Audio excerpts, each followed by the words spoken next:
Perfect.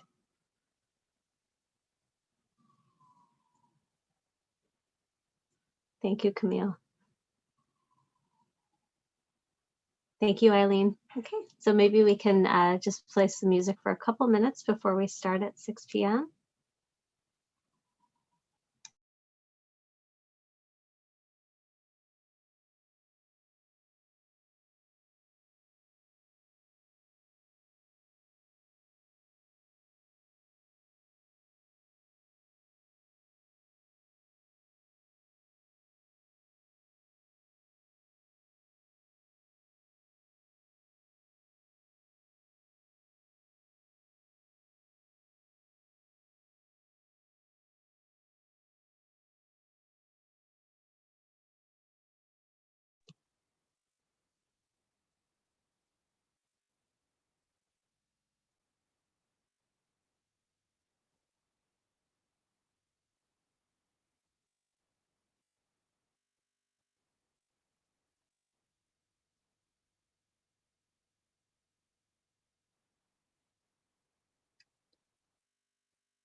Okay.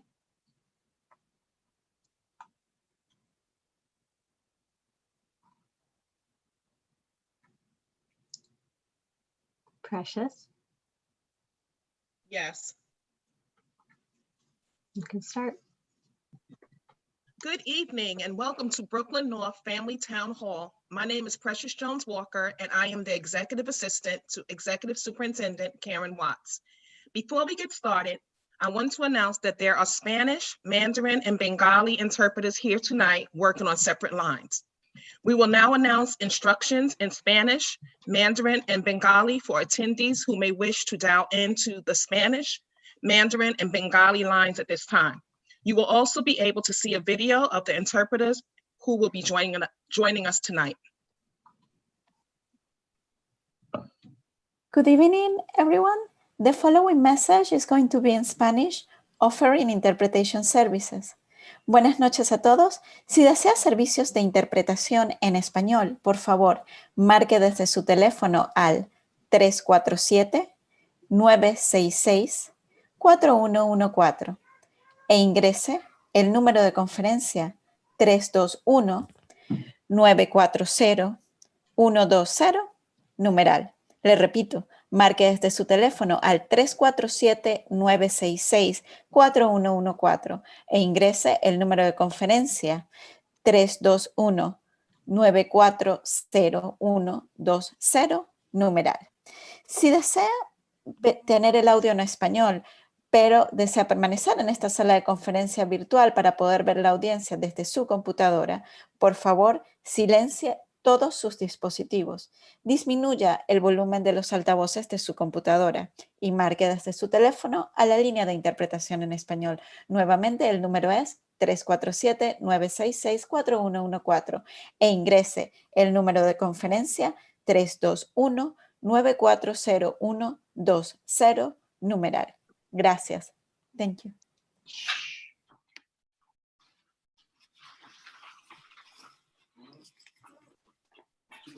大家今天晚上好，我们今天欢迎来到今天的 Brooklyn North 家庭会议。我们今天会在这个会议会讨论一些公众的宣布。如果你需要中文翻译的话，请拨打347-966-4114 347-966-4114，然后输入密码678756-816加井号。密码是6787568116加井号，谢谢。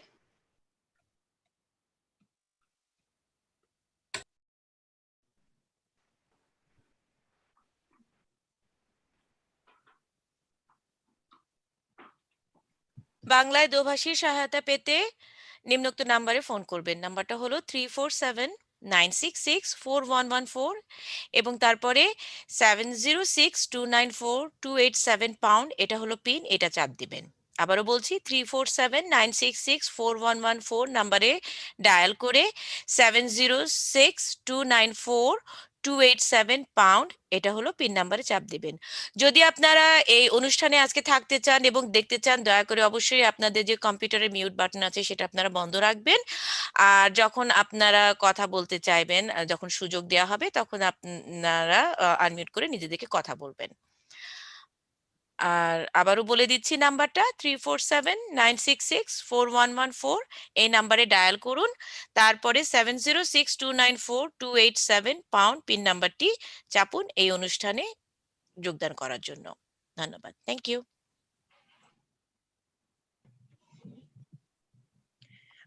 We thank you all for your time and welcome you here to our Brooklyn North Family Town Hall, where we will share in this special evening of community building, information sharing, and celebration.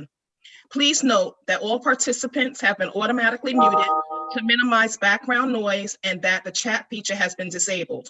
However, if you have a question for the presenters, please use the Q&A button at the bottom of the screen to type in your question. If you are asking your question in Spanish, Mandarin, or Bengali, it will be interpreted by the interpreter for all attendees to hear in English. Please note that we may not be able to respond to all questions during this event. It is my pleasure to introduce our Executive Director, Sandra Diavola, who joined the Brooklyn North leadership team after serving as an educator in School Community District 13 for the past 28 years.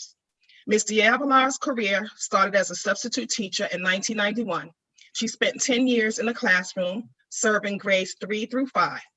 Ms. Diavola became a literacy coach for District 13 and after 6 months became an assistant principal at Public School 9. She has served as the principal of Public School 9 from 2004 until 2019. Her school has transitioned into a whole child STEAM school. Ms. Diavola attributes the school's success to a strong student focus and partnerships with her parents. She also believes in distributive leadership and collaboration. Ms. Diavola. Good evening, Brooklyn North. What a wonderful time to be here with you. And I'm so excited to be a part of our Parent and Family Forum.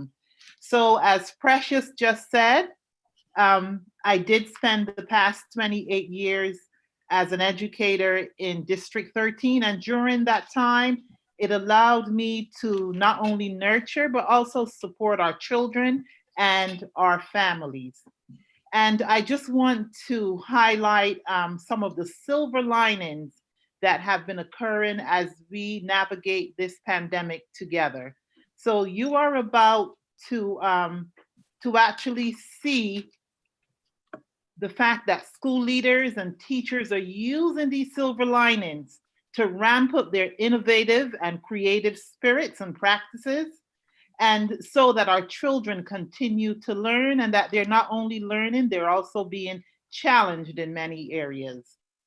So as an example, we bring to you this evening from my beloved PS9 in District 13, you will see that the dance instructor, Miss Iris Wilson, was able to continue with the school's annual Nutcracker, where she involved not only the children, but she also, she used her wit and her positivity to make the dream of having the school's annual Nutcracker come to fruition.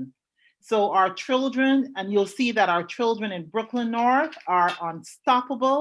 And when you couple that with the strong will of our parents, what you get is nothing but magic.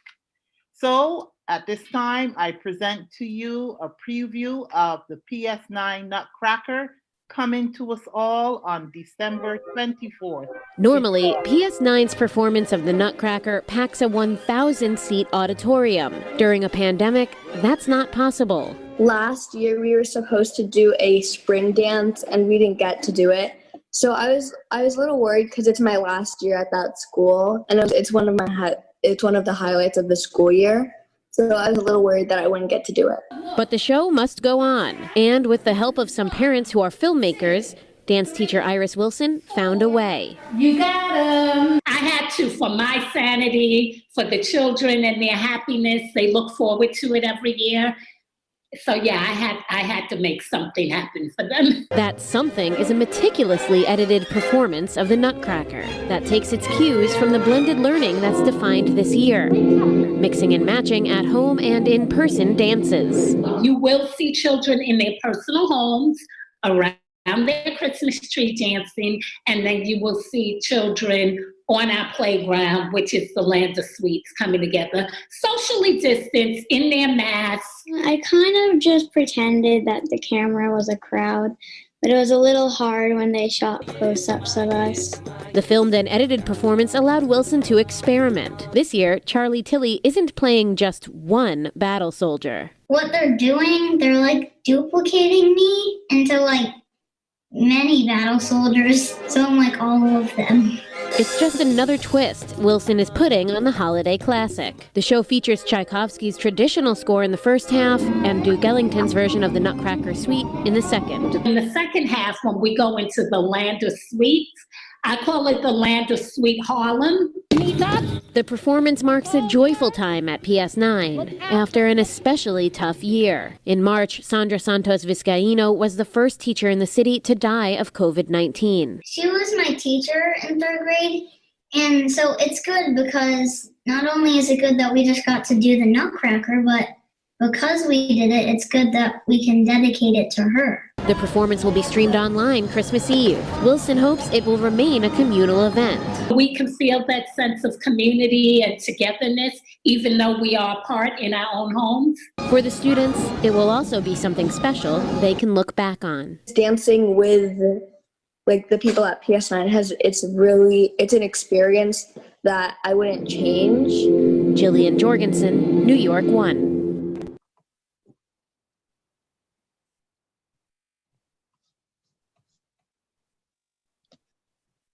Thank you, Executive Director D'Avila. Good evening, everyone. My name is Corinne Mattis, and I am the Family Support Coordinator for Brooklyn North High Schools.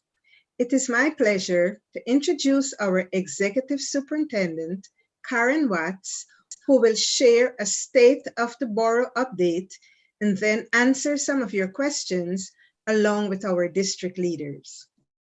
As a reminder, if you have a question for our Brooklyn North leaders, please use the Q&A button at the bottom of the screen to type your question. If you're asking your question in Spanish, Mandarin, or Bengali, it will be interpreted by the interpreter for all attendees to hear in English. Karen Watts is the Executive Superintendent of Brooklyn North. She oversees 231 schools and 4 pre-K centers in Brooklyn North in community school districts 13, 14, 15, 16, 19, 23, and 32, including the high schools in those districts in Brooklyn neighborhoods that range from Sunset Park and Red Hook to Bedford-Stuyvesant, Brownsville, and East New York. She was a former Brooklyn North High School superintendent and an executive principal in District 16. She has also held positions of principal, assistant principal, and high school science teacher during her 27 years with the New York City Department of Education. Executive Superintendent Watts. Thank you so much, Ms. Mattis, and thank you, Executive Director D'Avila and Executive Assistant Precious Jones Walker. It's great to be with all of you this evening, and it's great to be with the families of Brooklyn North. This is our first Brooklyn North-wide family town hall. And this is the result of, meeting with parent leaders of Brooklyn North. And this is the result of them requesting that the Brooklyn North leadership has forums such as this one, where we are able to speak with the parents across Brooklyn North and bring everyone together so that we can be on the same page as to what is happening across Brooklyn North. As you know, Brooklyn North is the home of the pedagogies of hope and love. Those pedagogies have served us well during 2020, the year of the pandemic. When we speak of the pedagogy of hope, we're talking about our belief in our students, our desire to ensure that our students feel connected to our schools. And when we speak of the pedagogy of love, we're talking about ways in which we can overcome hate in all forms across Brooklyn North. So with the pedagogies of hope and love and the Brooklyn North, where we ensure that we support all of our employees so that they can work well with our students and our families, we expect to have a successful 2021 school year despite the pandemic. So very excited to be with all of you this evening. I'm looking forward to giving you an update of what has been happening across Brooklyn North. For those of you who joined the kickoff earlier in the school year, it was a wonderful event where we spoke about some of the initiatives that we were putting in place this school year despite the pandemic. Things like ensuring that our middle school science teachers are involved in a program called the PAC, where they will be working with our students to ensure gaming, that they can learn how to develop games and to use games for learning. We are working with some of our schools, and School District 32 wide has been, and the Brooklyn High School district has won grants from LINC, and now they are ensuring that their teachers are all able to access professional learning in how to be more effective in remote learning and blended learning and so forth. We also have programs where we are ensuring that our elementary schools are providing reading rescue programs to our students. And we have CUNY tutors working in schools in District 16 and District 23, working with our first graders and second graders to ensure that everyone will be reading on grade level by third grade. So the work in Brooklyn North is continuing. Our teachers are doing a great job. I've done 8 field visits, field days across Brooklyn North so far. Went into many classrooms and have seen the wonderful work that teachers are doing with their students. And our students are excited to be connected to learning, and they are doing their best to engage in learning and to, especially with the support of their teachers and families, continue to be successful this school year. So this is the 2021 school year. So if this is the first time you're joining us in Brooklyn North, we have an overarching or universal goal called Project 100, which is the goal in which we aim to ensure that every student in Brooklyn North is successful every school year as much as possible. And the way we ensure that is that there are 7 drivers of the work in Brooklyn North. Those drivers are the comprehensive school support strategy, which is a way for us to ensure that the borough office and the superintendent teams work together to support all of the schools in every district. We also have a driver called the ILF, or the Instructional Leadership Framework, which guides the instructional program across Brooklyn North. We have a driver called the SEF, or the Supportive Environment Framework, which ensures that all of our students learn in very supportive environments in our schools. It also includes work around social emotional learning and ensuring student voice and equity in mental health and physical health for all of our students. We also have what we like to call the secret sauce of Brooklyn North. STEM is one of our drivers. It's equity through STEM education. And this has really permeated all of the Brooklyn North districts, with every district embracing this vision for Brooklyn North and ensuring that all of our students are exposed to strong STEM education, including strong science and math courses as well. We also have a focus in early childhood, such as, the reading rescue that I just spoke to you about, but we want to ensure that our students from 3K to 2nd grade get all of the support they need to have a strong foundation in literacy and numeracy as they go on to 3rd grade and beyond, where they will need to really be able to read well and to be able to access content and continue their education. We also have a focus or a driver, family and community empowerment. And this is one of those efforts. From that driver, we want to ensure that we are responsive to our communities. We are always communicating with our communities so that everyone, including our families, parents in our communities, have information that they can make informed decisions about their children's education.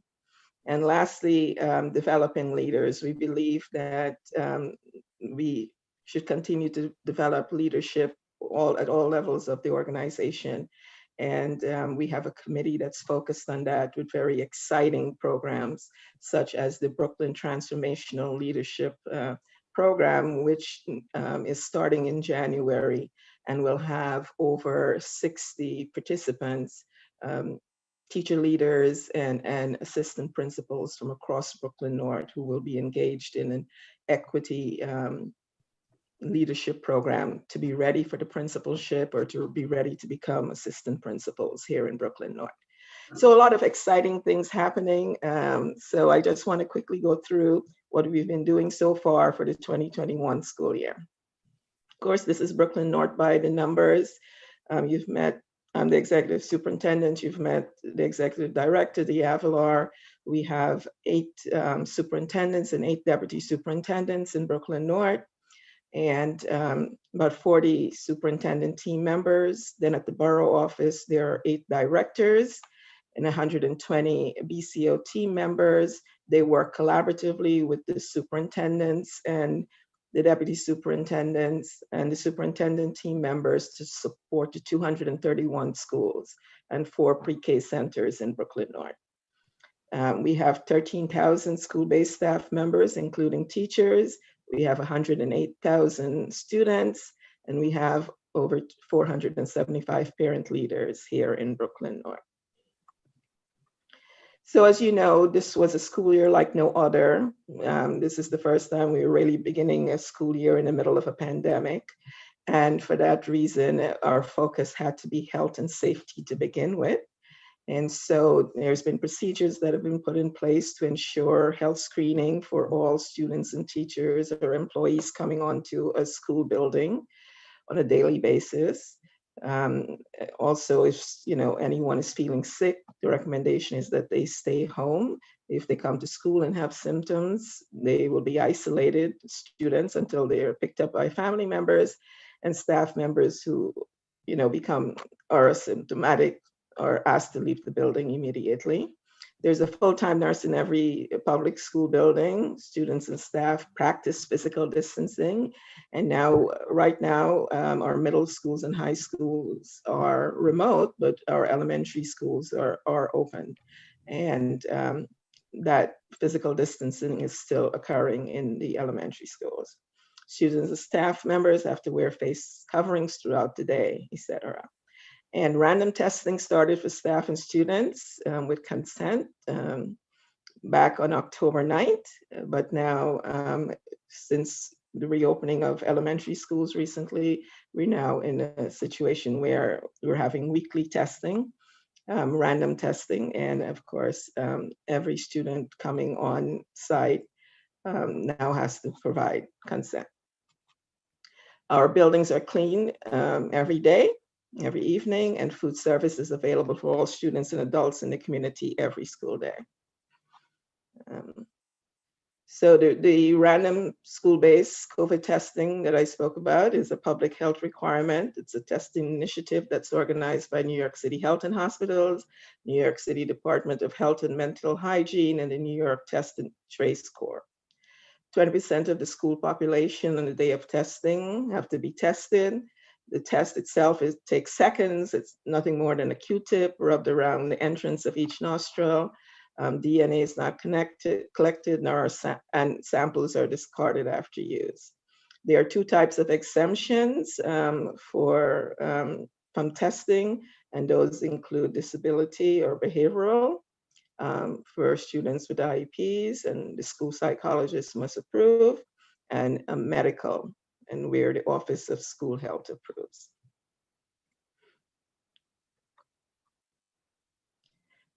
Information about the consent and exemptions are available on the DOE website. And for any student, as I said before, to be in person, parents and guardians must submit the consent for in-school COVID-19 testing.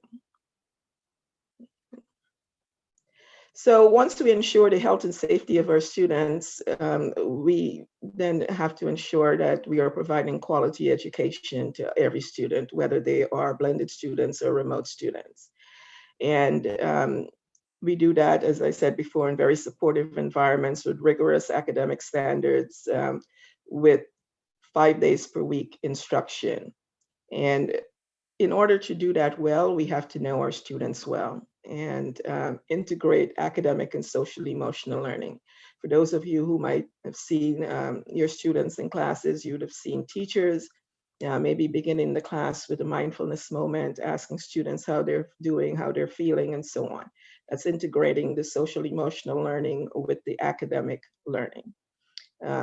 Also, we want to ensure continuity of learning. So to that end, the department has ensured that all students now have devices. There are very few still waiting on devices, and will receive those by December 23rd. And focus on priority learning. So I'll talk a little bit more about that, in that the priority learning is based on priority learning standards that were identified as standards that can help ensure any unfinished learning because of students being in remote learning because of the pandemic and so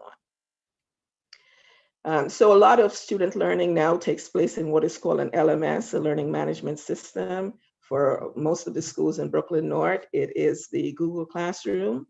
Google Classroom contains all of the courses that students take. It serves as a curriculum holder for what, how, where, and when students will learn. And teachers can use it to help in the delivery of instructional courses and learning content.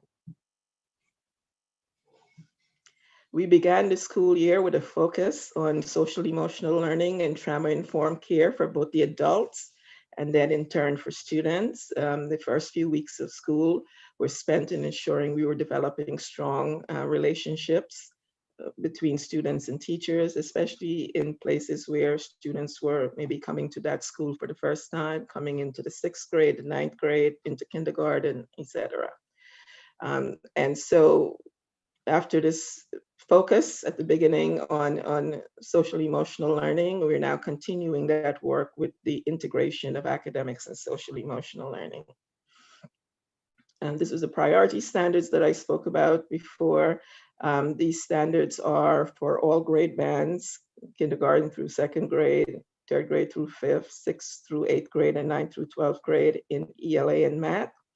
And what we've gone ahead and done for 2 grade bands, 3 through 5 and 6 through 8, is to we've developed these instructional videos that are aligned to the priority learning standards that we began airing since the summer on One Brooklyn Television, which is a program where we share instructional programming along with celebrations of all the wonderful things in Brooklyn North.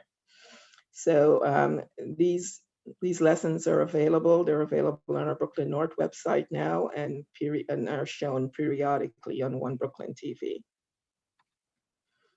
In addition to all of the work that we do at Brooklyn North, the Department of Education also has what is called Teach Hub. It's a portal for both students and teachers that has a lot of resources there that teachers can pull on in order to deliver remote and blended or on-site instruction.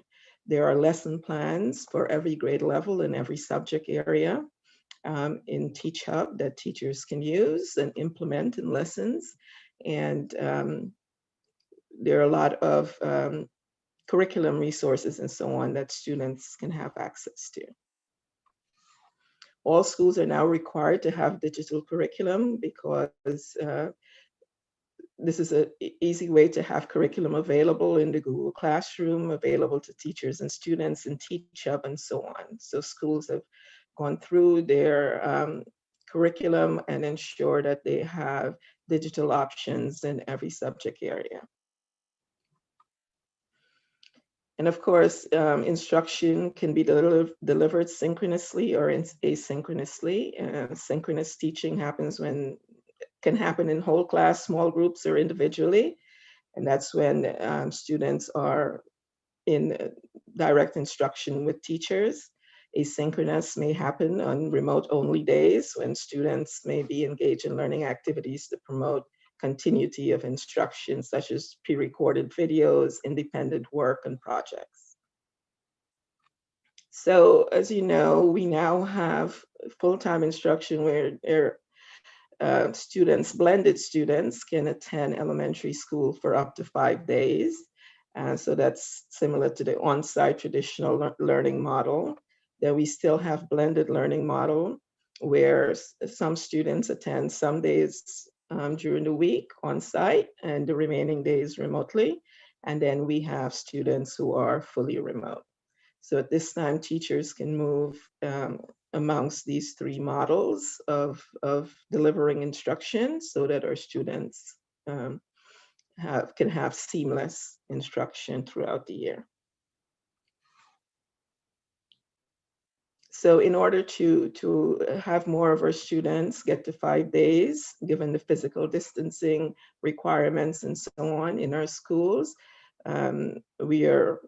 schools can reduce the number of blended learning cohorts, say for instance, moving from 3 cohorts to 2, and schools can prioritize student groups such as students with disabilities, students in temporary or transitional housing, or multilingual learners, or any students who may be needing additional academic intervention.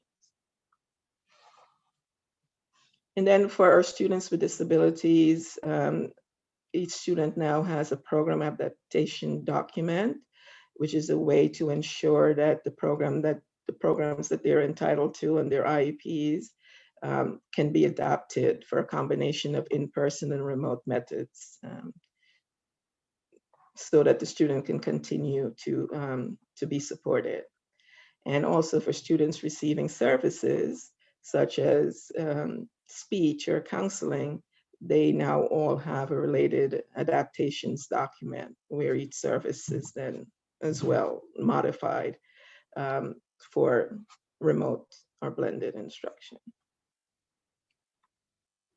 And we continue to support our multilingual learners, making sure that our English language learners receive the services that they're entitled to. And the Department of Education has created instructional units of study to ensure that whether the student is in an English as a new language program or a bilingual education program, that will be based on their most recently measured NYCDOE or NYCDOE assessment, that they will get the supports they need.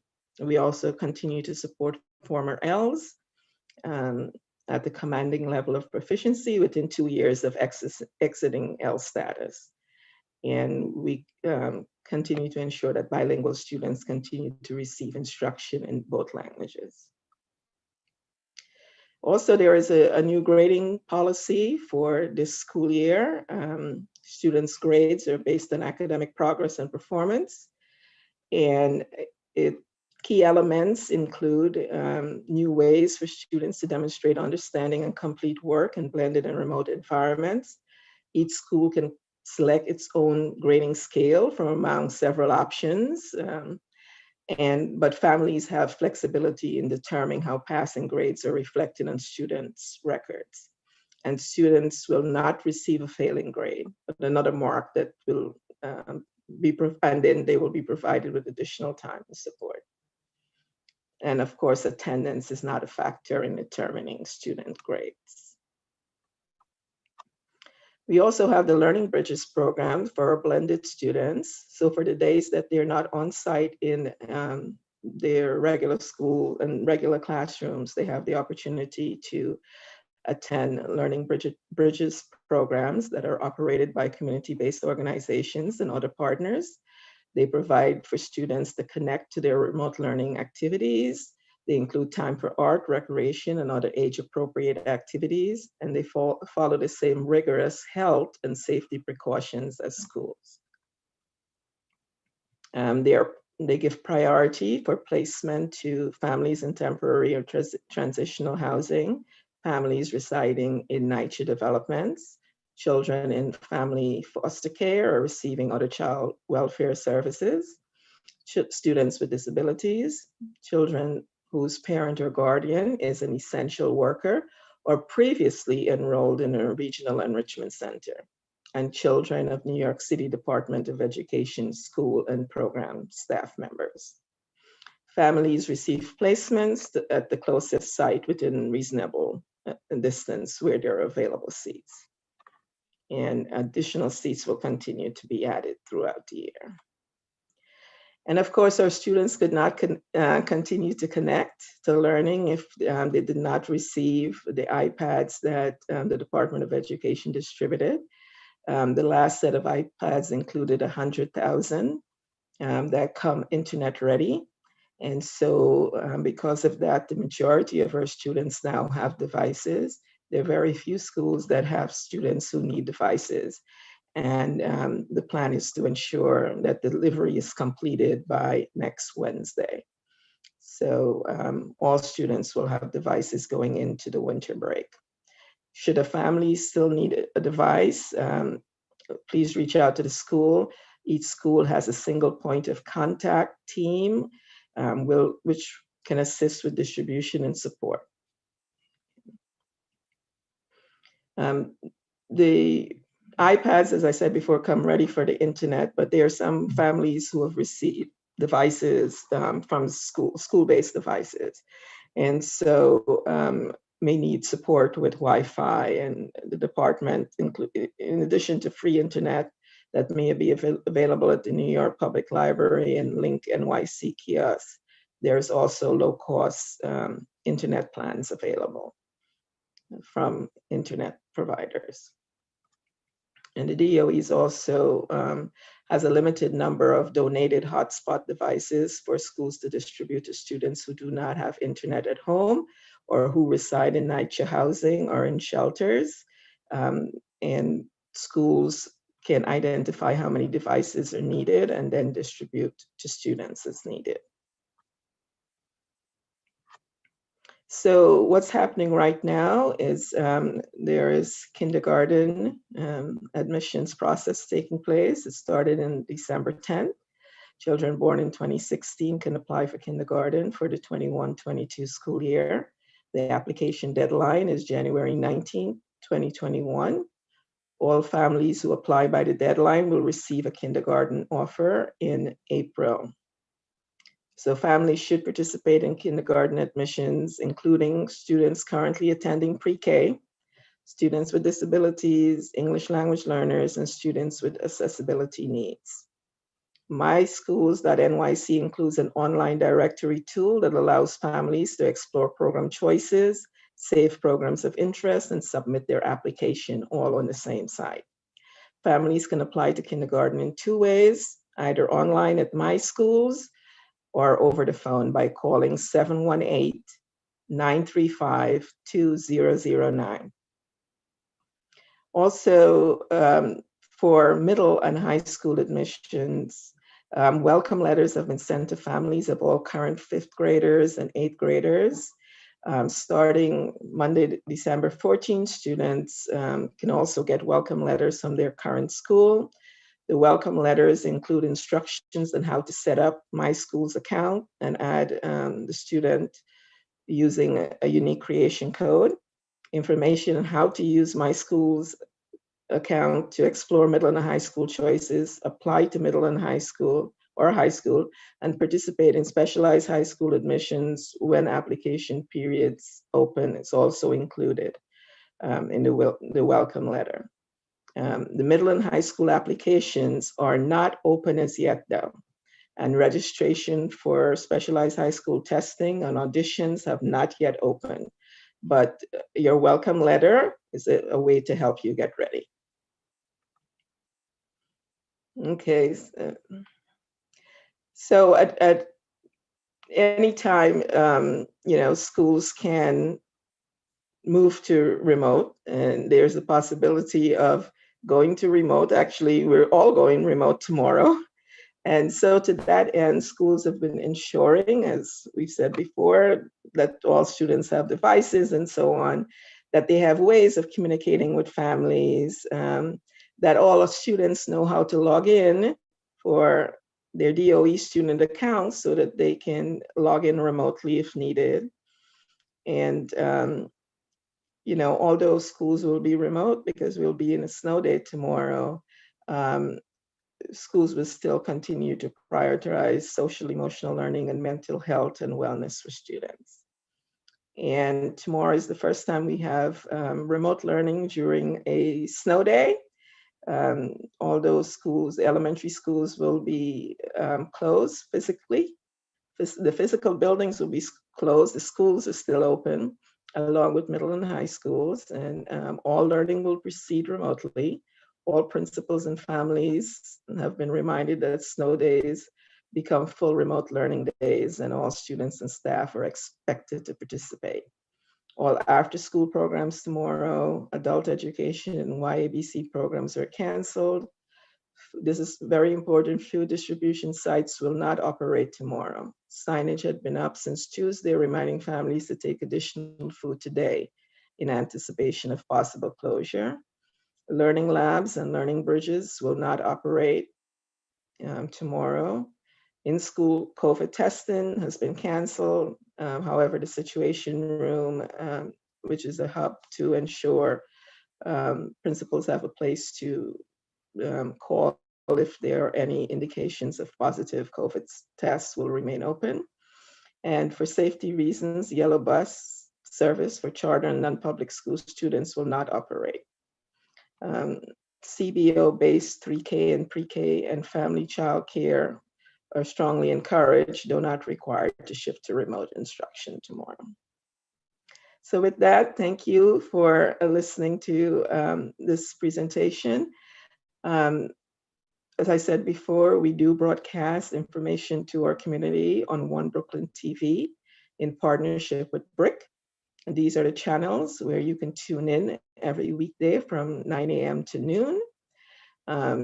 The information is also live streamed at this link, or you can go to the Brooklyn North website and you will find all of the information that I've just shared. So with that, thank you. Excited to be with you this evening. Thank you, Executive Superintendent Watts, for that informative presentation. My name is Lisa Pulaski, and I'm the Director of Family Empowerment for Brooklyn North. At this time, I would like to introduce our district leaders who have joined us this evening. Janice Ross, Superintendent of Brooklyn North High Schools. Sheila Gorski, Superintendent, and Dr. Rebecca Lozada, Deputy Superintendent, District 32. Dr. Mia Teresa Pate, Superintendent, and Josephine Van Ness, Deputy Superintendent, District 23. Dr. Thomas McBride, Superintendent, and Dr. Tamara Collins, Deputy Superintendent, District 19. Dr. Yolanda Martin, Superintendent, and Fabayo McIntosh, Deputy Superintendent, District 16. Anita Scott, Superintendent, and Kelly McGuire, Deputy Superintendent, District 15. And Kamara Samuels, Superintendent, and Megan Dunn, Deputy Superintendent, District 13. Now I will share some questions that were submitted in advance and if time permits from participants this evening. Our first question, Miriam Nelson asks, how can we ensure that families of English language learners are provided with tools and services to leverage their understanding of asynchronous learning? All right, so I will take that. First, schools should be making outreach to all families of ELs in the same way that they do for the rest of the students in the school community. Of course, schools can make use of their language access coordinators to ensure translation and interpretation of all school-wide communications. Any workshops or events for families about asynchronous learning should also have interpreters that are representative of the language preferences in the school community. Central has provided supports for the families of multilingual learners, English language learners at home. There's a Learning at Home page for multilingual learners on the DOE website. There is also translated support for remote learning on the DOE website. Also, the multilingual L team at Brooklyn North has created 2 webinars for families that are accessible through the YouTube channel.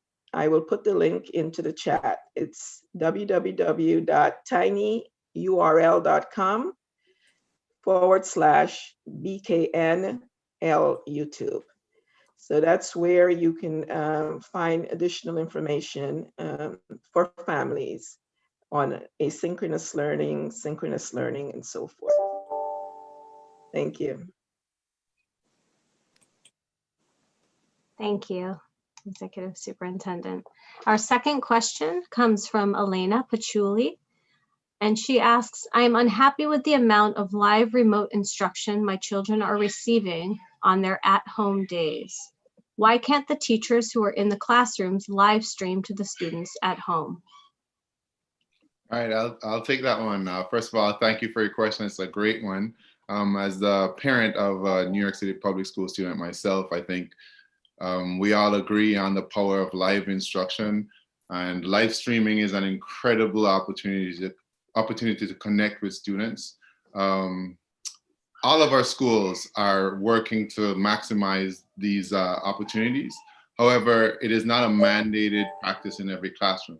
As we continue to evolve, we hope that more and more schools and more classrooms will maximize the resource that is live streaming. And throughout Brooklyn North, that's something that we're working on, including getting the resource of video cams in classrooms.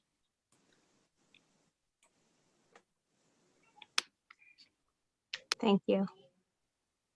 Our next question, a parent asks, what is the latest information you can give us regarding rezoning of schools? Does this impact the gifted and talented program at all?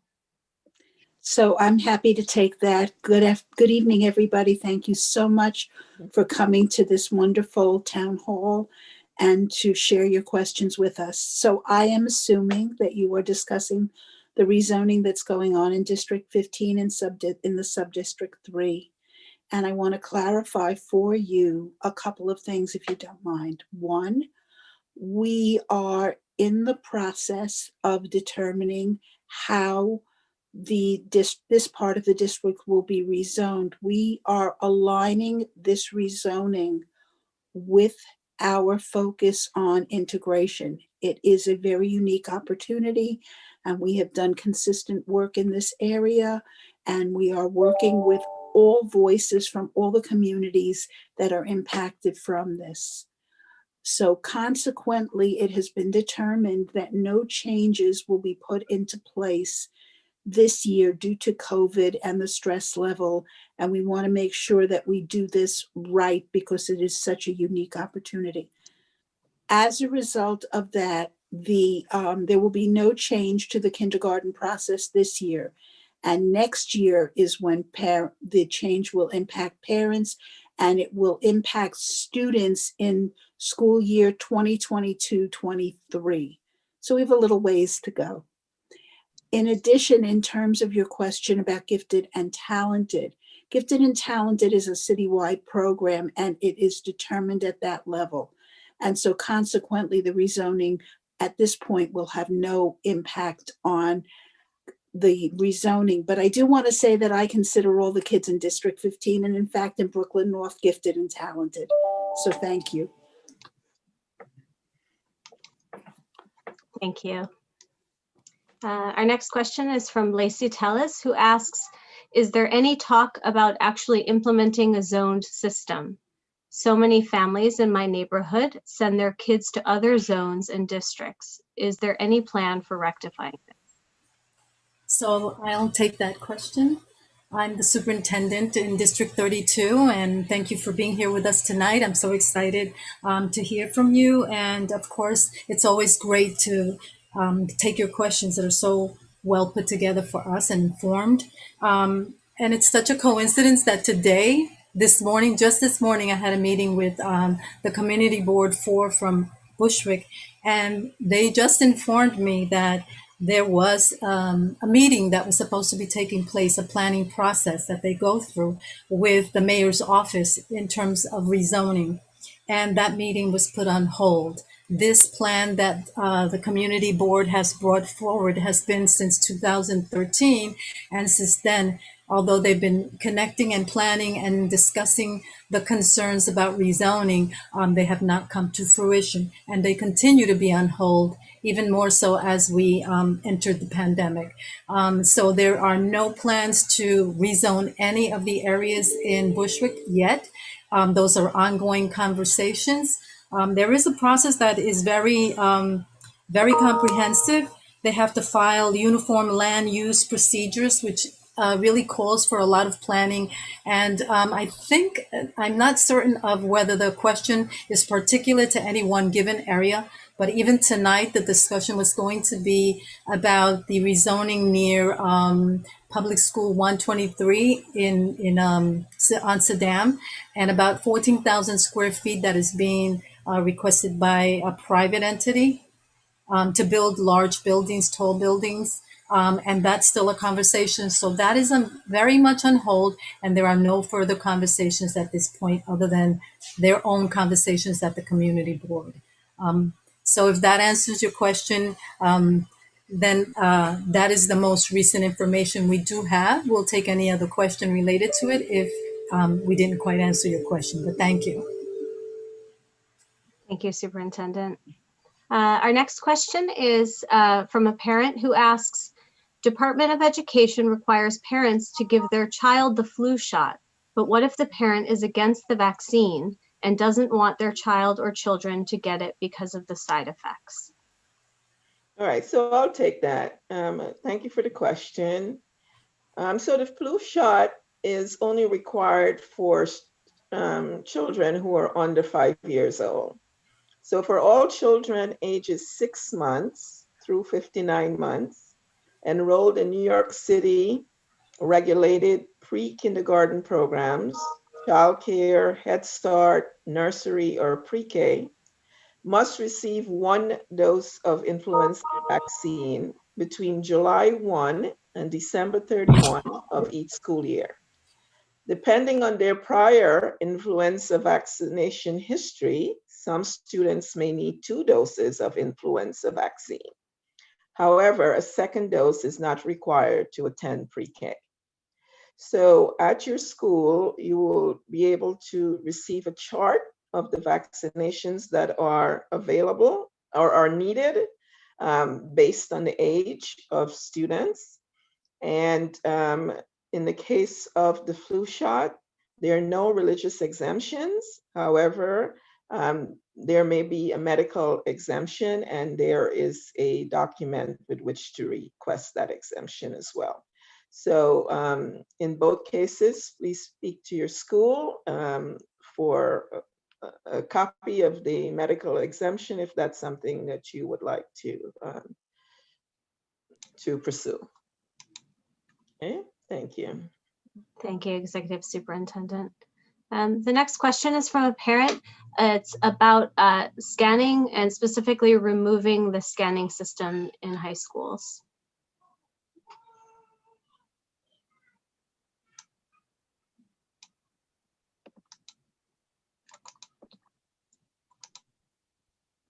I think Superintendent Ross is on.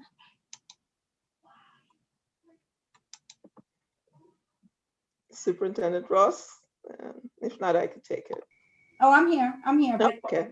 Can you repeat the question? I just don't think right now there's an answer to that that I can give. But just repeat it again so I can make sure that I can give you. The question was about scanning at high school campuses and why it's stopped. So scanning has stopped in high school campuses? I mean, I don't know about schools that have stopped scanning in high schools. All right, so thanks, Superintendent Ross. I'll also add that, of course, the safety and well-being of our students is of utmost importance for the Department of Education and for us here in Brooklyn North. All middle and high school schools around the city can request to have their school designated as a scanning school or request to have scanners removed from their schools. The Department of Education, in conjunction with NYPD or School Safety Division, developed a scanning protocol that is available to all school leaders. The protocol clearly outlined the process by which a school can request to have scanners removed or added. So again, that will be dependent on the school leaders working through that protocol. Thank you, Executive Superintendent. Okay, now we will hear questions from participants who speak Bengali, Mandarin, or Spanish. The interpreters will repeat in the native language and then interpret in English the question or statements that have been asked in Bengali, Mandarin, or Spanish. Please, everyone, hold for a moment while I confirm with our interpreters that they are ready to proceed.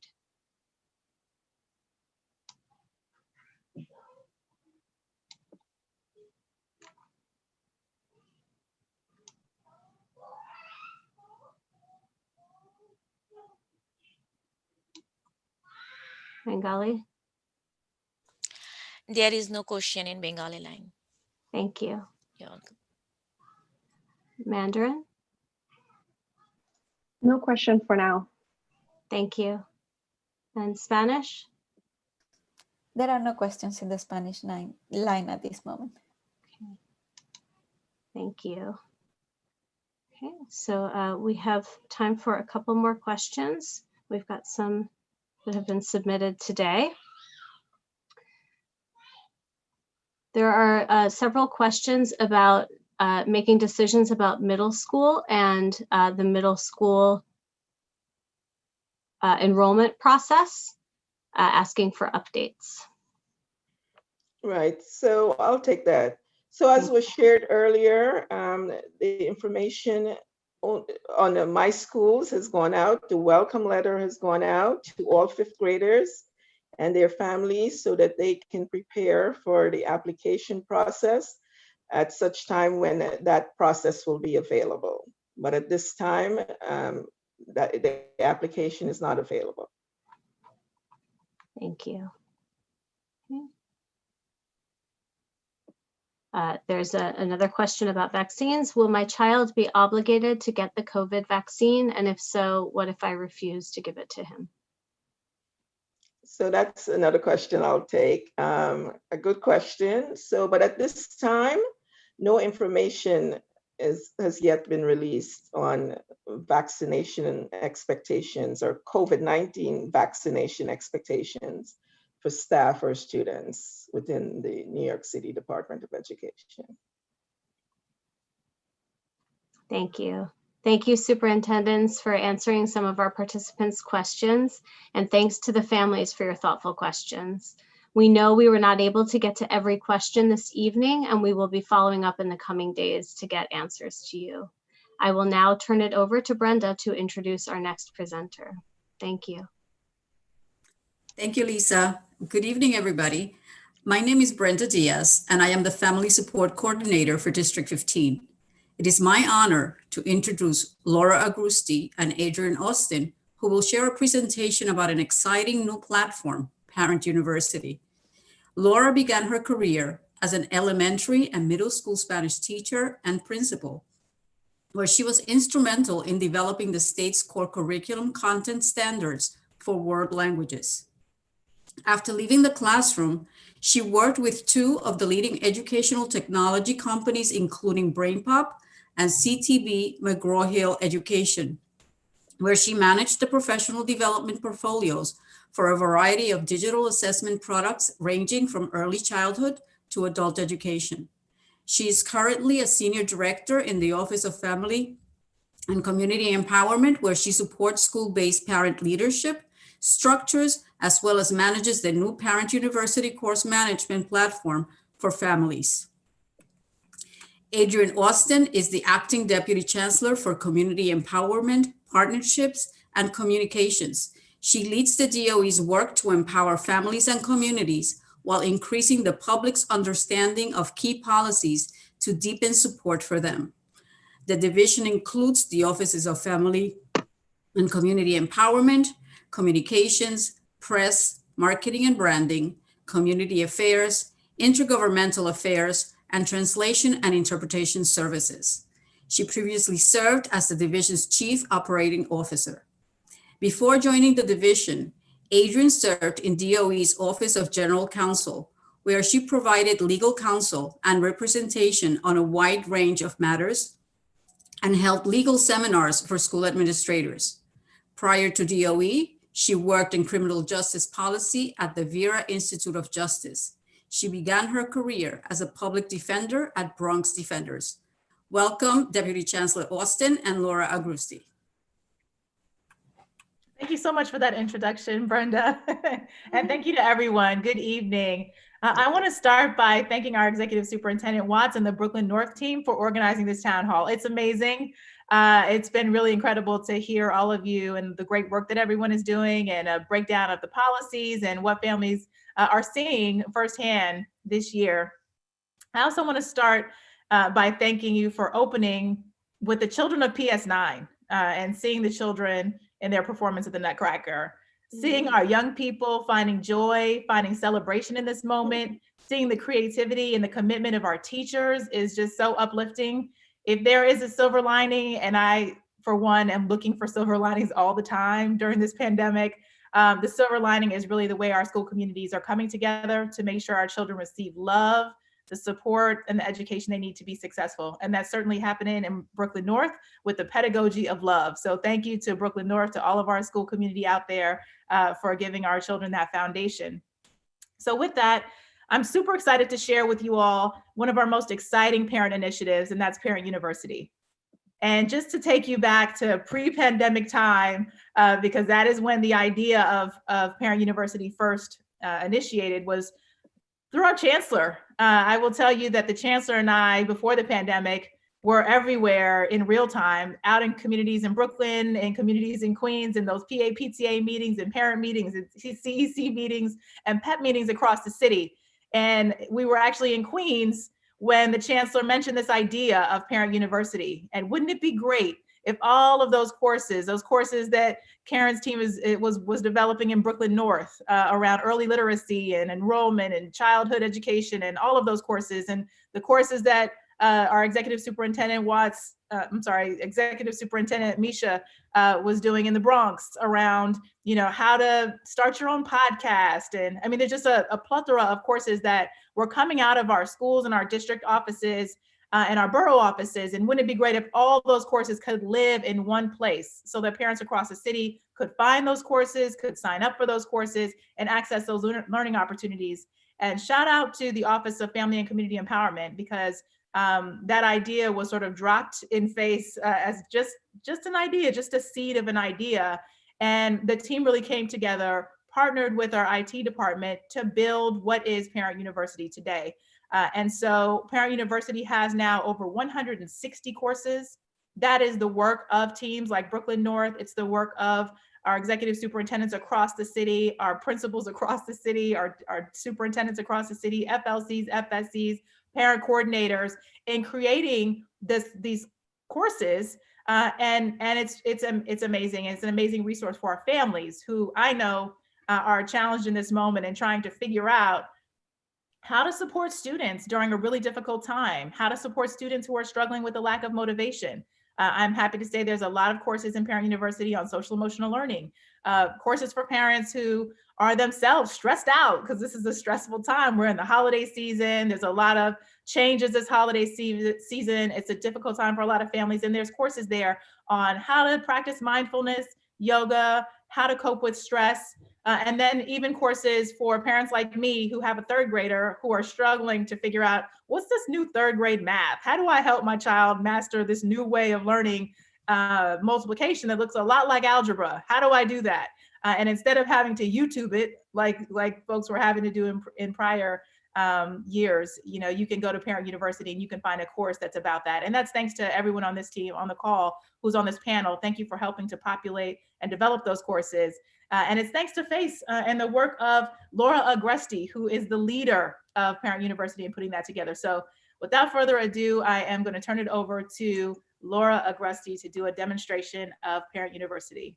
Thanks so much, Adrienne. And thank you all for having me tonight. It's really, truly an honor and a privilege to bring the Chancellor's vision to life and also to be here to share it with you tonight. So thank you so much. So just give me a moment. I'm going to share my screen.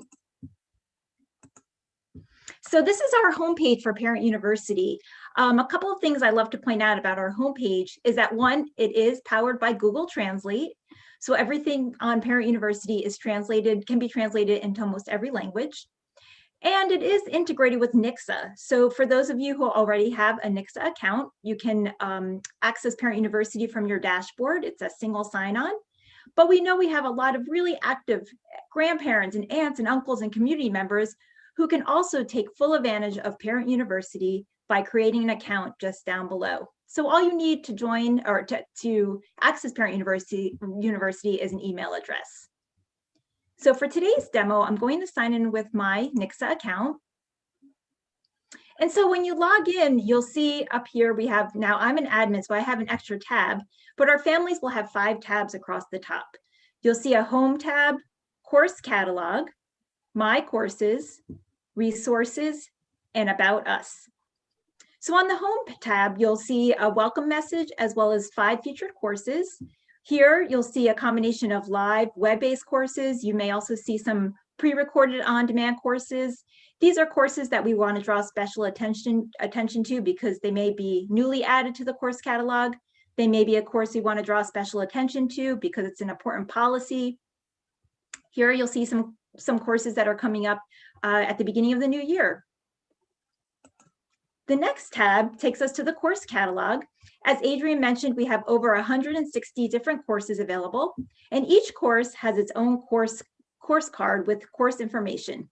But you can also search for a course by either typing in a course topic, you can search by a season, or you can search by a category. And right now we offer courses in the categories including adult and continuing education, early childhood education, enrollment, health and wellness, multilingual learners, parent leadership, remote learning and technology, school buildings and operations, and special education. So for tonight, I'd like to search for a course on inferences. So I'm going to click inference and then click search. And here you'll see that we have a course brought to you by the Brooklyn North Academic Response Team, all on how to make an inference. So to learn more about the course or to register for the course, I'm just going to click on the course details button. And here you'll see a course description. You'll see some information about the audience, as well as any important information regarding deadlines, start and end date, time, duration, We have courses that are as short as 3 minutes and as long as 3 hours. Location, and so this will be the link to access the course. Categories and the instructor. So at this point, I can either add the course to my watch list or enroll in the course. I'm going to click enroll. And what you'll notice is that once you enroll for the course, it moves to the next tab, which is the My Courses tab. So on the My Courses page, you'll have 3 sections of courses. You can find your courses that are in progress. You can find those courses that are on your watch list and any courses that are completed. For those courses that are completed, you can click on the Learn More button and you can actually download a certificate of completion and print that out too. For courses that are on your watch list, these are courses that are almost like your favorites. So you can go back, you can either enroll in them or unenroll in them, add them to your watch list or remove them from your watch list. And then finally, for those courses that you have enrolled for, all you need to do is click the green button that says Join Event for a live web-based course, or click the button to say Start Course to start the course. Now the next tab is the Resources tab. And here you'll find links to local, state, and federal websites. You'll see links to different toolkits, different resources that are available 24/7, and these are all aligned with the different course categories as shown on the course catalog.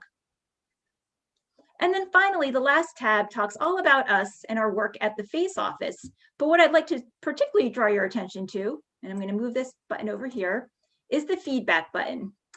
As Adrian mentioned, we just launched this back in November, and so we still really want to hear from you about your user experience, not only with your ease of navigation with the website, but also let us know what kind of courses you'd like to see added or any additional categories you'd like to see added as well. So I'm going to take us back to the home page, and I really encourage you to check out Parent University. The website is parentu.schools.nyc. Thank you so much.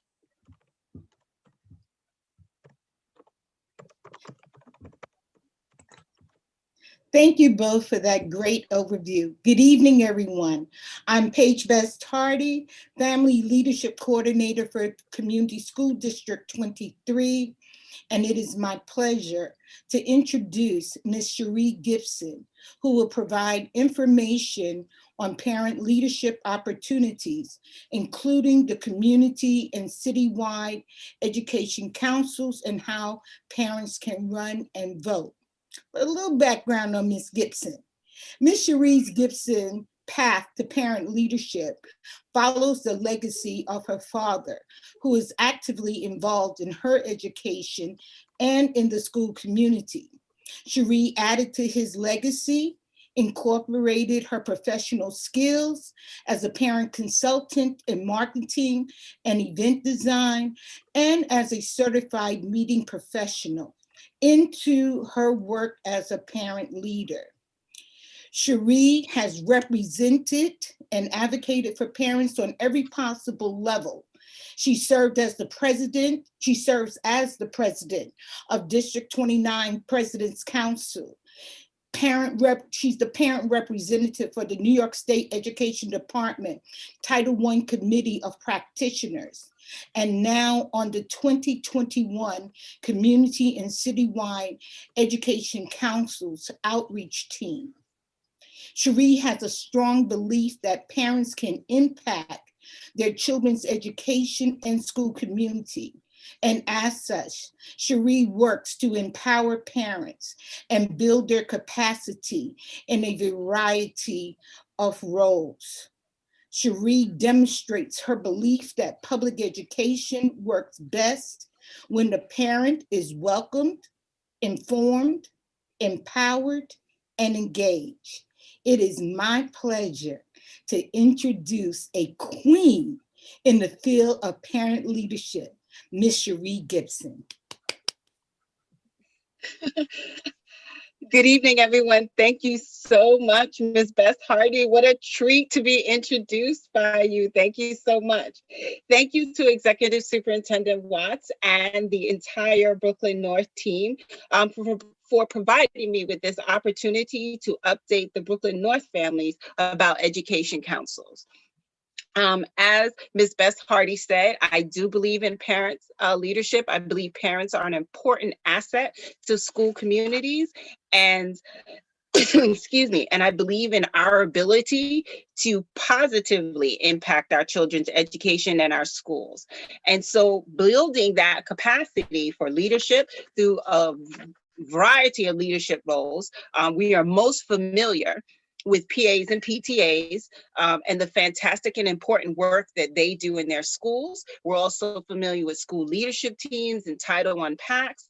But tonight, I want to speak a bit more excuse me, to you about education councils and their upcoming election cycle.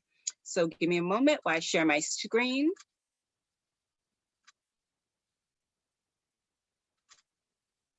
And give me a thumbs up if you can see the screen. Thank you. So next year, 2021 brings the next cycle, the election cycle of our education councils. Why we do this every 2 years, what's the big deal about next year? Why is there such a push on it? Well, next year, we have at this time, through advocacy from CEC, current CEC members, that we have expanded the parent leadership in education councils. So now where you previously had 1, 2, 3 PA, PTA members voting, now every family gets a vote in the education councils. Every family gets to use their voice in determining who should sit on a council to make a difference in their community. Our Community Education Council program in New York City is one of the largest parent engagement programs in the country. And we want you, Brooklyn North families, to utilize your voice. So now that we expanded to all families get a vote, 1.2 million people have to vote. How are we going to get that done? How do we do that? Well, this is where your New York Schools accounts is coming into play. We are talking about it. Everyone, we're utilizing it. We want you to get signed up for report cards, consent forms. Well, we want you to get signed up for it for the NICS on your NICS or your My Student account for the election. The only way that you'll be able to apply to run for a seat and vote will be through the NICSA accounts. So we want to make sure that you as our parents community and our families are linked up. Get on the NICSA, linked up, get it linked up for your students so your students' information is there and you'll be one step closer to what we need you to do in participating in the education councils. So real quickly, to tell you about the education councils. There are 36 education councils in New York City. Every community school district has an education council across the 5 boroughs, and then we have 4 citywides. And I do a special plug for citywides because a lot of times our families know what's specifically in their community and district and not what's going on the citywide. And also citywide, so we have citywide for high schools, English language learners, and 2 citywides for that focus on special ed services, CCSE, and Citywide Council of District 75. The councils are made up of 11 members. 9 of them are parents that you select for from your community. 1 seat is reserved for an English language learner parent, and 1 seat is reserved for a special education student parent. And there are 2 appointees from, excuse me, the Borough President's office. Citywides have a little bit different makeup. The Citywide High School, the Citywide Council on High Schools has 13 members, 2 from each borough, 10 parents and 3 appointees. The English language learners has 11, same thing, 9 parents, 2 appointees, as well as special education and District 75 have 11 members, 9 parents, 2 appointees. Want to highlight also, every council has 1 non-voting appointed high school senior. So if you have a high school senior who might be interested in learning about education, fighting for advocating in their community for their students, consider having them work on the education council. So how do you know which council that you're eligible to run or vote for? Eligibility is done by your student, by your child. So wherever your child goes to school and whatever programs that your child is involved in, that determines which councils you will vote for or run in. So in some cases you will have one council, some cases you can have up to 4 or 5 councils. So using the examples that you see on the screen, Nia has a daughter who's a 4th grader with an IEP in District 23, and Nia has a son who's a 9th grader in the Bronx High School. So Nia would be able to run and vote in CEC 23, citywide special education, and citywide for high school. And in our other example, Vladimir has a son who's a 7th grader, excuse me, in District 14, District 14, and is also an English language learner. So he would be able to run or vote in 2 councils, Council 14, Community Education, CEC 14, and CSAL. So one of the things we said that more parents, families have a vote. So we want to make sure that we know that all our families are utilizing this opportunity. The vote is based child, one vote. So families, we're asking you to come together, discuss this, figure out who you want to vote for, and then lodge a vote. And your vote is based on, as we said, where your student goes to school or whatever programs that they may be involved in.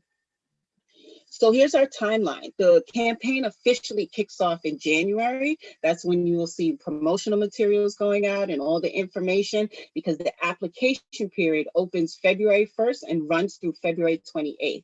That is 1 month that you have to apply, to consider, review, and apply. Run for Education Seat. And then through March 15th through April 30th, this is when all of our communities host candidate forums, which is an opportunity for you in the community, for you families, to interview your candidates, ask them questions, hear what their stance and their platform is, determine who would be a good fit for your community, who would be to be able to share what you feel is important with your community. Then voting begins May 1st through the 11th. This is mandated by New York State law. So once voting opens on the 1st, it will continue all the way through the 11th. We do have runoffs if necessary, if there's any ties, that we do a runoff right after that, to be able to post and share results by May 31st. June 26th, our newly elected officials will have orientation to begin their new term, 2-year term, July 1st, 2021 through June 30th, 2023. So how can you participate? As we stated, first, please sign up for your NYCSA account. NYCSA, New York Schools account, mystudent.nyc.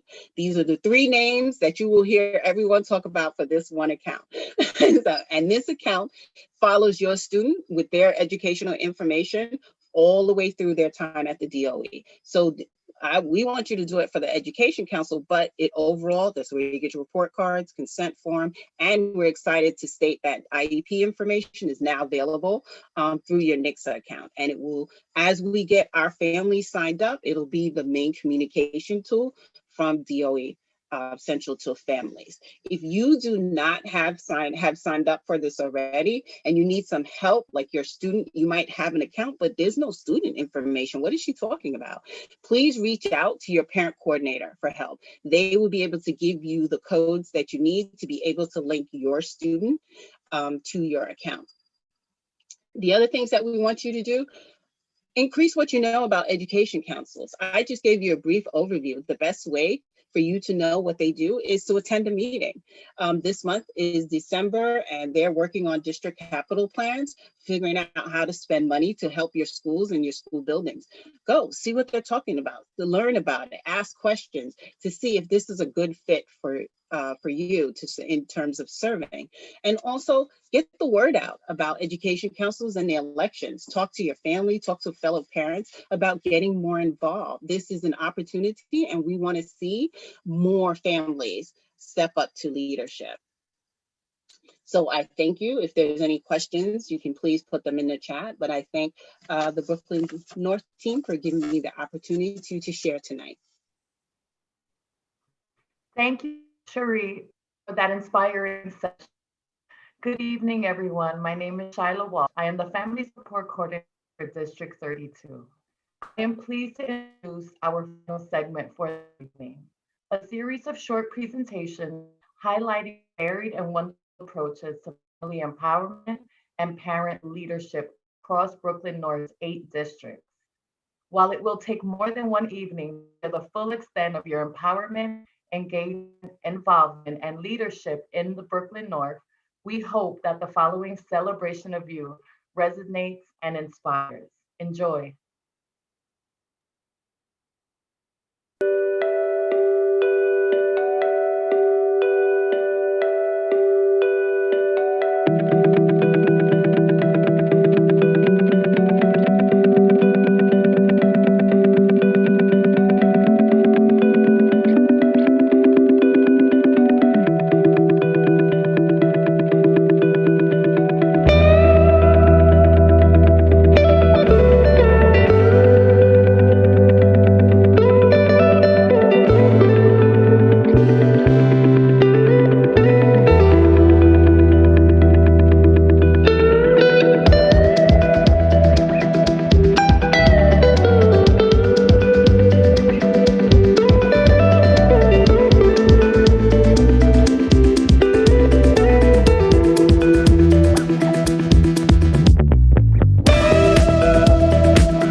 After all middle schools held their webinars for all 5th grade students in the district, 4th and 5th grade families were invited to participate in an informational webinar and panel discussion. Families received information about middle schools in the district so they can make informed choices. The event was translated in Spanish, Polish, and Chinese. District 14 publishes a parent newsletter twice per month, and the newsletter is translated to Spanish, Polish, and Mandarin. The superintendent writes her letter to families, and the newsletters provide parents with strategies they can implement at home to strengthen the home-school connection. District 14 has engaged families in workshops to support them in dealing with the effects of the pandemic and to assist them with strategies to help their children in traumatic situations. All workshops are always provided in English, Spanish, and Polish to enable access for multilingual families. The Superintendent's Office, in collaboration with CEC 14 and the President's Council, and with the Brooklyn North BCO, hosted a series of community forums to provide information and allow parents to ask questions about reopening plans for September 2020. Intimate meetings in Spanish and in Polish were held to provide the same information in parents' native language.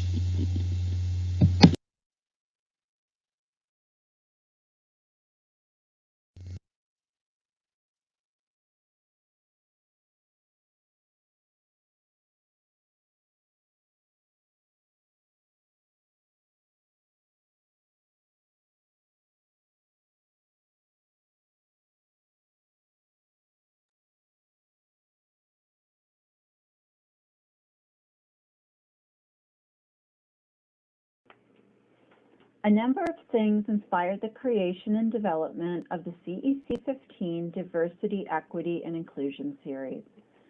These sessions were designed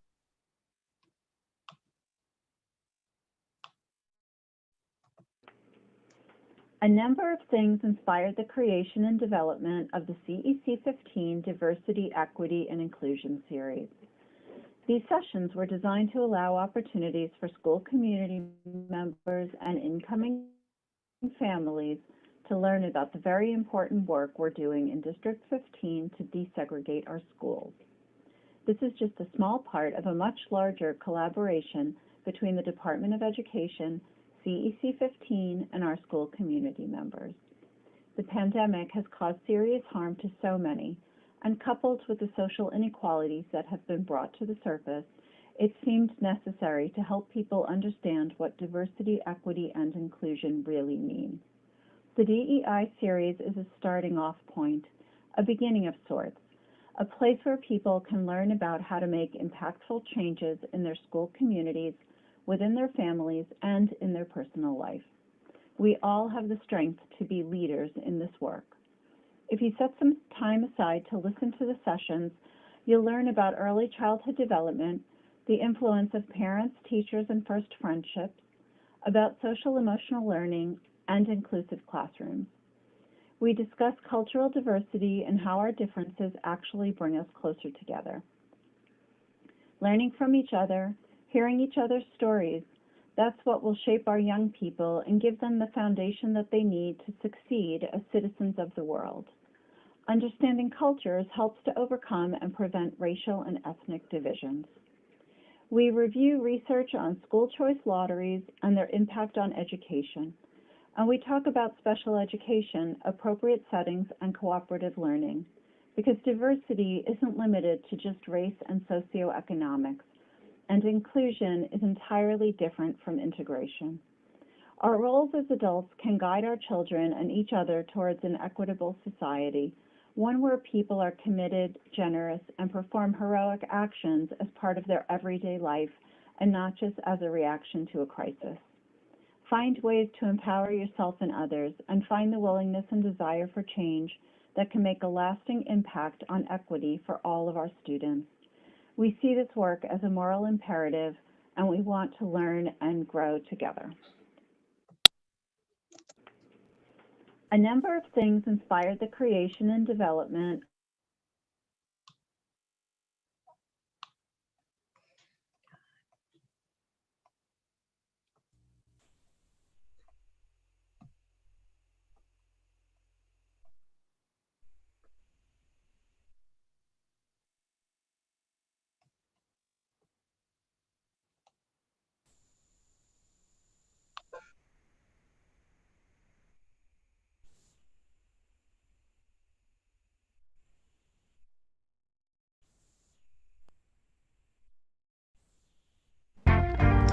In collaboration with Macosity Incorporated and RoboFund, the DOE's Division of Family and Community Empowerment have introduced the FaceLab program using a robotics curriculum, Gears of Fury.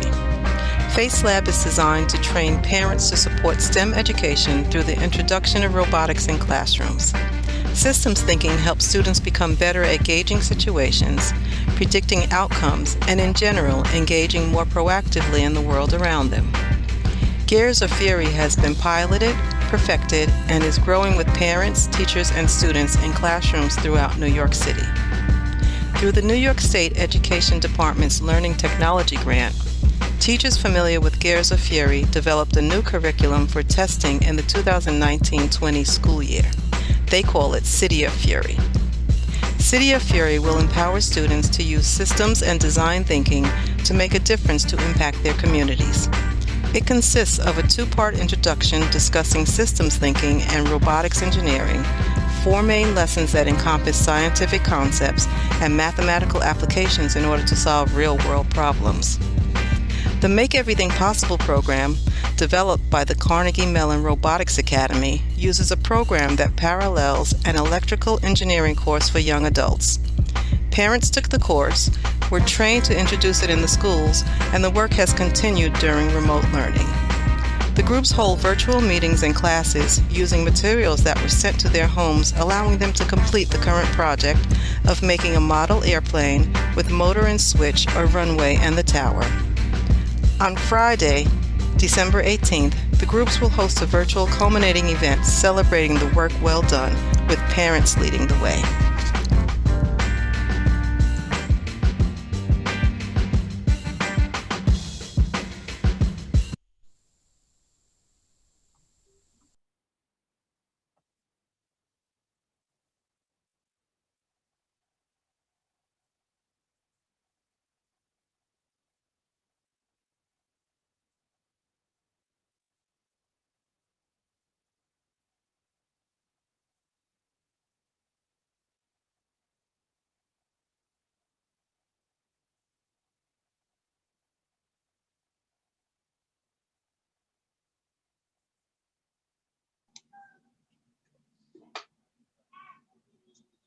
Eileen, 19.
Eileen?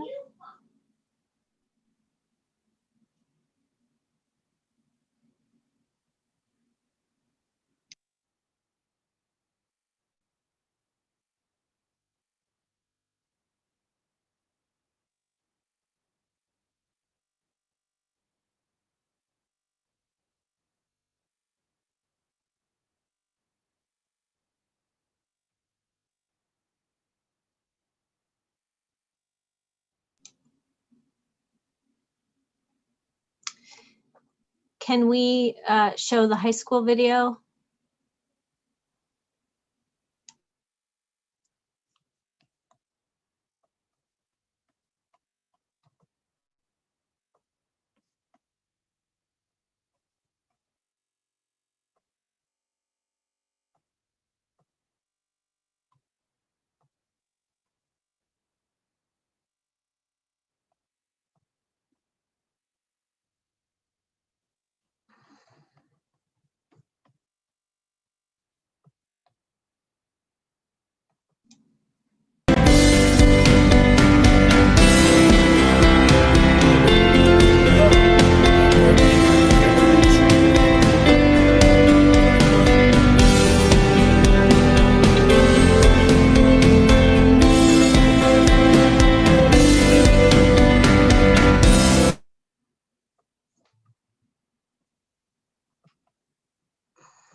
Thanks for your patience, everyone. Sorry, all. We're having a little technical difficulty with sound here. It is coming up. Thank you.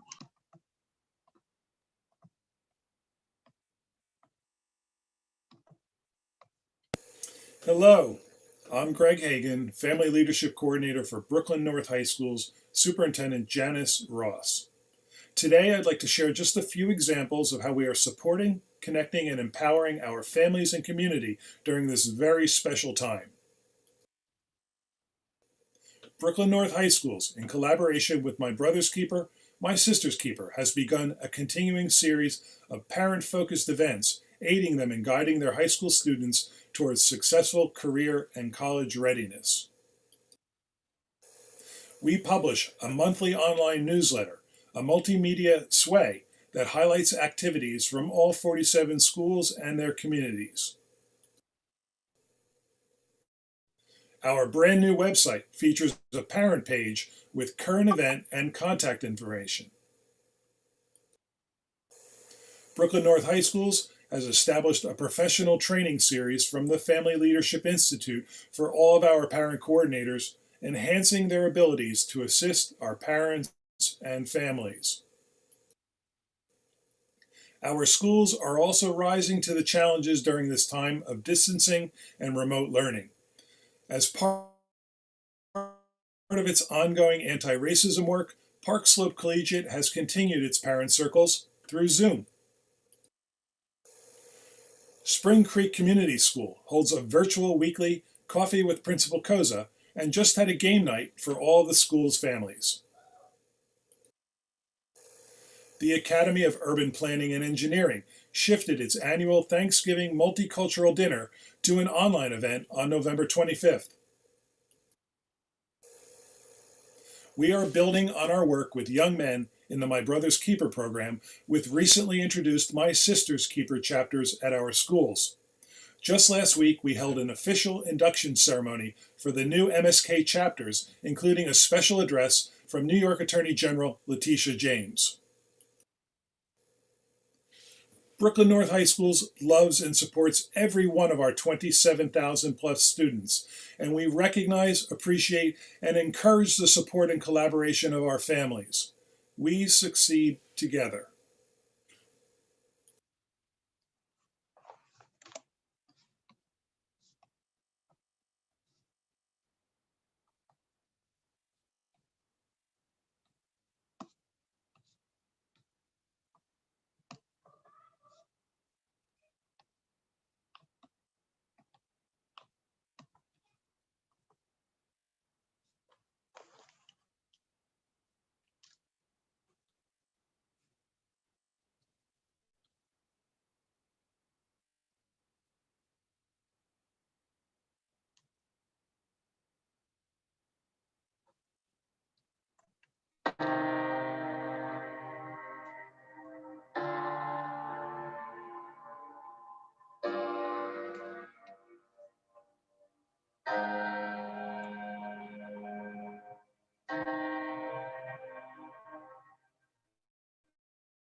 That was wonderful.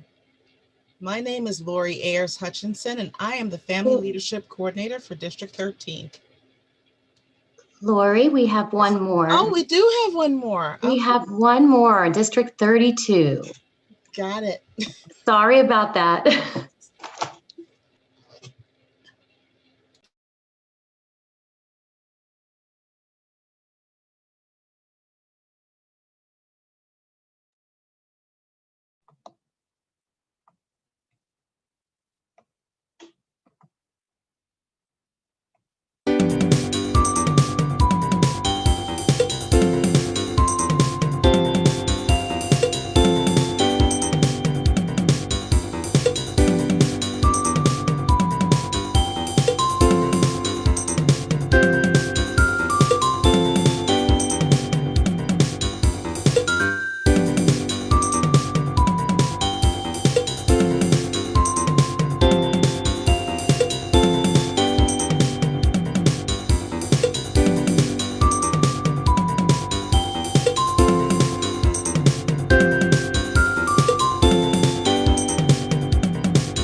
Once again, my name is Lori Ayers Hutchinson. I'm the Family Leadership Coordinator for District 13, and that was absolutely wonderful. I would like to take this opportunity to thank all of our presenters and facilitators, Executive Director Sandra Diavalar, Deputy Chancellor Adrian Austin, Laura Grusti, Cherie Gibson, and of course, our superintendents, district leaders, and Executive Superintendent Karen Watts. Thank you for sharing your time, expertise, and recommendations with us. We are grateful for your support of Brooklyn North families. We would also like to thank our colleagues from Translation and Interpretation for helping to ensure that our Spanish, Mandarin, and Bengali speaking participants had full access to the event.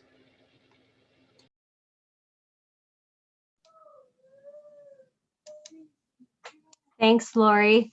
I echo the sentiments. Again, I'm Lisa Pulaski, the Director of Family Empowerment for Brooklyn North, and it is my pleasure to be here with all of you this evening.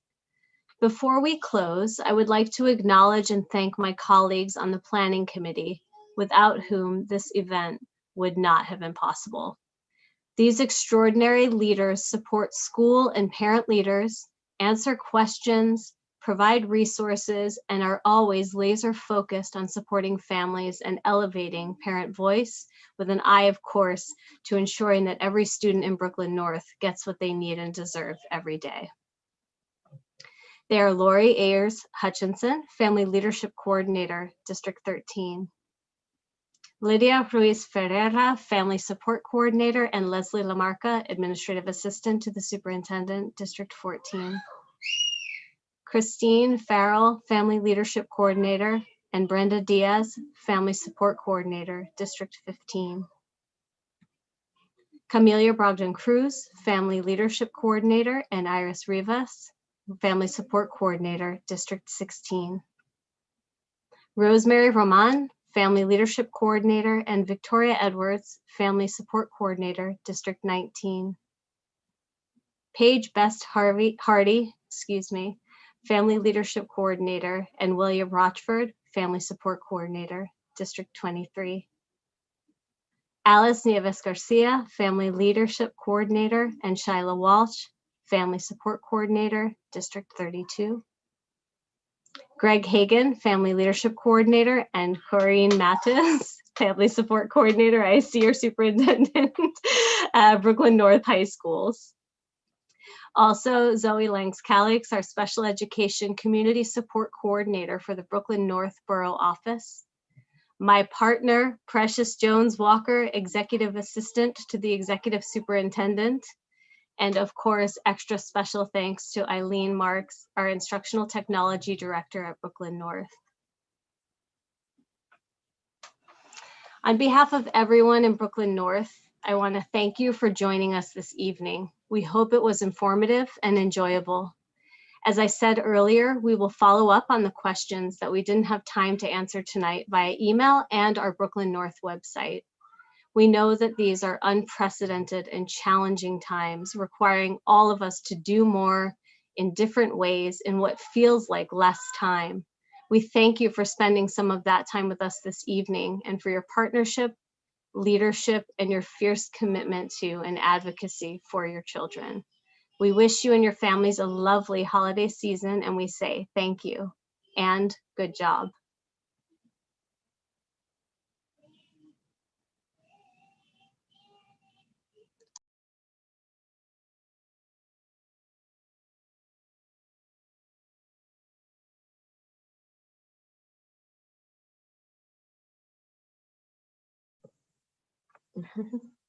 Thank you all. Have a great evening and happy remote learning day tomorrow. Yeah. All the best for the season. No snow days. Good night, Have a little music to keep us out. Thank you. Good night. Thank you so much. Thank you all. Thank you, everyone. Bye. Have a great Thank you, families. Have a great evening. Thank you, Eileen. Eileen, you're the best. Thank you. You're welcome. There we go.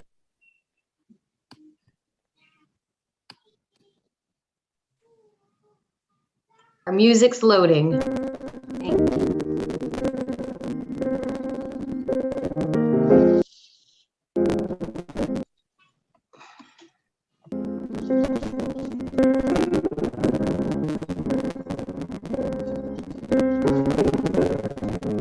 You're the engine that makes all things go, and you're always in disguise, my hero. I see your light in the dark, smile in my face when we all know it's hard. There's no way to ever pay you back. Let your heart know I love you for that. Honest and selfless. I don't know if this knows it, but good job, doing a good job, a good job. You're doing a good job, don't get too down. The world needs you now. Know that you matter, matter, matter, yeah. You're doing a good job, a good job. You're doing a good job, don't get too down. The world needs you now. Know that you matter, matter, matter, yeah. 6 in the morning, and soon as you walk through that door, everyone needs you again. The world's out of order. It's not a sound when you're not around. All day on your feet harder. Keep that energy. I know when it feels like the end of the road, you don't let go, you just press forward. You're the engine that makes all things go. Always in disguise, my hero. I see a light in the dark, smile in my face when we all know it's hard. There's no way to ever pay you back. Bless your heart, know I love you for that. Honest and selfless. I don't know if this helps it, but good job. You're doing a good job, a good job. You're doing a good job, don't get too down. The world needs you now. Know that you matter, matter, matter, yeah. It's a good job, doing a good job, a good job. You're doing a good job, don't get too down. The world needs you now, know that you matter, matter, matter. mothers, the fathers, the teachers that feed us, strangers and friends that show up in the end. From the bottom to the top, the listeners that hear us, this is for you. You make me fearless. Oh, don't get too down. The world needs you now. Know that you matter, matter, matter, yeah.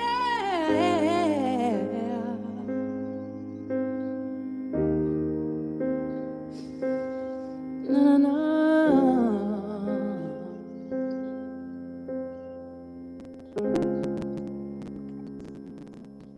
Thank you. Okay. Thank you, everyone. Oh, thank you, everyone. We are officially done. Thank you so much. Thank you. Everyone did a great job. Thanks so much. And let's do this again. Good night, everyone. Good night, All right, good everyone. night. Have a great evening.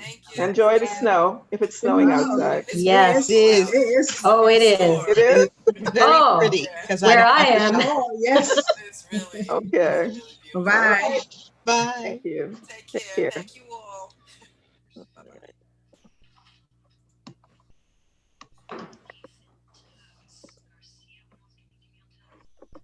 Lisa, were you able to see and hear everything? I was. That was shared on others' screens. Yep. Okay, yes. Take care, ladies. Have a good one. Thank you. I'm just clearing out our attendees. Just making sure everyone gets out okay. Good night, everyone. A job Good well. night, Sandra. Good night. We'll be Thank you. meeting tomorrow for the next one. Yes, yes. Okay. Tomorrow morning. Good night. Bye, Lisa. Good Bye. night. Thank you so much. You're welcome. Bye-bye. Okay. So I think all of our participants, our attendees are cleared except one. Okay. Okay, so it's just us. Thank you, Eileen. That was a heavy tech lift. I want it to be perfect. It drives me crazy when things don't work, but I don't. I'm just thinking, maybe just thinking what went really well. Most of it went really Is there well. a I way think that you the could take it videos off of live?